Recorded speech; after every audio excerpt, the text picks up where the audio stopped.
Hello future engineers, आज अपन HTML के basic structure के बारे में डिस्कस करेंगे कि कहाँ अपना कोड लिखना होता है, मेटा टैग्स क्या होते हैं, हेड में क्या लिखना चाहिए एंड बॉडी में क्या आता है। इन सब के बारे में इस वीडियो में तसल्ली से डिस्कस करेंगे। लेकिन इसके पहले अगर आपको HTML का मोटा मोटी व्यू जानना हो या आपने व्हाट इज HTML वाला वीडियो ना देखा हो तो मैं चाहता हूँ कि आप वो वीडियो जरूर देखें, लिंक डिस्क्रिप्शन में दी गई है। So engineers, welcome to this channel. My name is Mahesh and let's start this.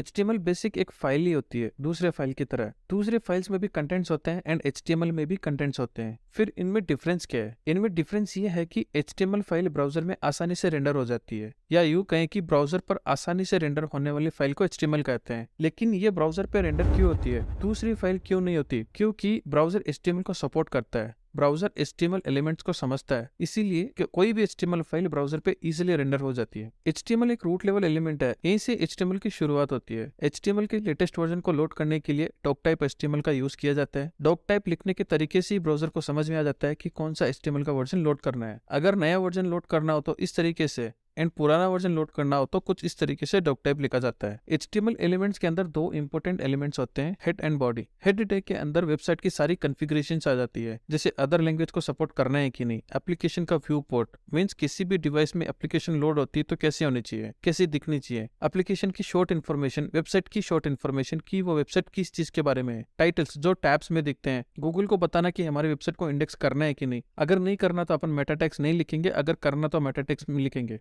Styles, code ETC सब हेड टैग के अंदर ही आते हैं। मेटा टैग्स होते क्या हैं? मेटा टैग्स वेबसाइट की एक्स्ट्रा इन्फॉर्मेशन देते हैं। इसी टैग के अंदर व्यू पोर्ट, वेबसाइट का शॉर्ट डिस्क्रिप्शन, गूगल को बताने वाले कंटेंट्स आदि लिखे जाते हैं। स्टाइल टैग्स, स्क्रिप्ट टैग्स आदि इसी में आ जाते हैं।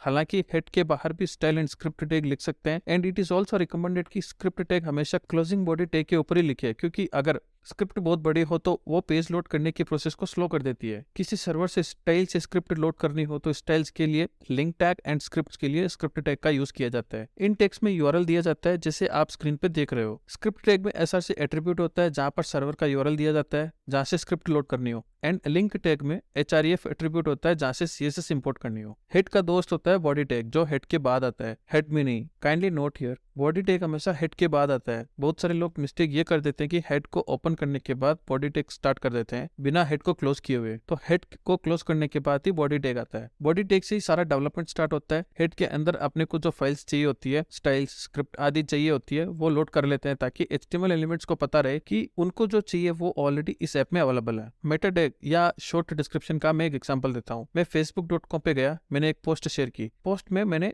YouTube का URL दिया, https www.youtube.com। मेरे को ये thumbnail and short information populate हो गई ऑटोमेटिकली। तो ये जो शॉर्ट डिस्क्रिप्शन है वो कहाँ से आया, ये जो थंबनेल है वो कहाँ से आया? ये आता है youtube.com के हेड सेक्शन में मेटा टैग से। वहाँ पे मेटा टैग को कॉन्फ़िगर किया गया है। यहाँ पे आप इमेज देख सकते हैं, यहाँ मेटा टैग एट्रीब्यूट डिस्क्रिप्शन दिया, देन कंटेंट्स में पूरा डिस्क्रिप्शन दिया गया है, राइट। सो किसी भी सोशल प्लेटफॉर्म पे अगर अपन किसी भी वेबसाइट का URL डालते हैं तो वहां से वो मेटा डिस्क्रिप्शन उठा के अपने को दिखा देता है यहाँ पे। सो ये एक एग्जांपल था मेटा टैग्स का। नेक्स्ट वीडियो में अपन HTML एलिमेंट्स के बारे में डिस्कस करेंगे कि कौन सा टैग किस टाइम पे यूज करना चाहिए, क्यों यूज करना चाहिए, सिमेंटिक एलिमेंट्स क्या होते हैं, एंड और भी other tags. So I hope आपको HTML का बेसिक स्ट्रक्चर समझ में आया। इसके रिगार्डिंग कोई भी कंफ्यूजन या क्वेश्चन हो तो आप मुझे कमेंट में पूछ सकते हैं। मेटा टैग की और अधिक जानकारी मैं डिस्क्रिप्शन बॉक्स में ऐड कर देता हूँ। नेक्स्ट वीडियो की नोटिफिकेशंस पाने के लिए सब्सक्राइब करें, लाइक करें एंड जरूर शेयर करें। Keep learning, signing off from the session.